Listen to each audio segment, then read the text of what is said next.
देखो मेरे मियाँ 8 माह हो गए ने इन्होंने फालज। मैं कल्ली हस्पताल लैके भी जानी हाँ, लैके भी आनी हाँ। बच्चा जेड़ा कोई गल नहीं कर रहा, सुन ही नहीं रहा। 3 दिन तो बड़ी तबीयत जी खराब हो गई, तो हालात बड़े खराब ने, इलाज तो गए पैसे नहीं, तो इत्थे ही पे ने। दा भी मसला है, शुगर का भी।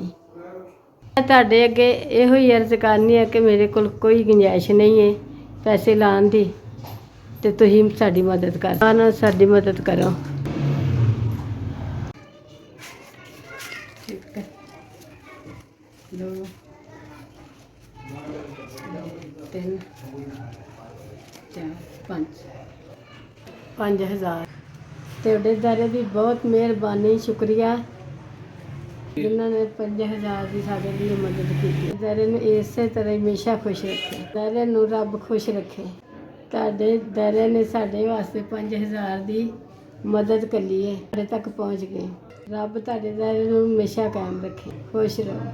ਤੁਸੀਂ ਗਰੀਬਾਂ ਦੀ ਮਦਦ ਕਰਦੇ ਰਹੋ। ਮੈਂ ਆਪਣੇ ਮੀਆਂ ਦੀ ਵਜ੍ਹਾ ਤੋਂ ਬਹੁਤ ਪਰੇਸ਼ਾਨ ਸੀ। ਤੁਸੀਂ 5000 ਰੁਪਇਆ ਦੇ ਕੇ ਸਾਡੇ ਤੋਂ ਬਹੁਤ ਵੱਡਾ ਆਸਾਨ ਕੀਤਾ। ਸਾਡੇ ਦਾਰੇ ਦੀ ਬਹੁਤ ਮਿਹਰਬਾਨੀ, 5000 ਦੀ ਬੜੀ ਮਦਦ ਕੀਤੀ।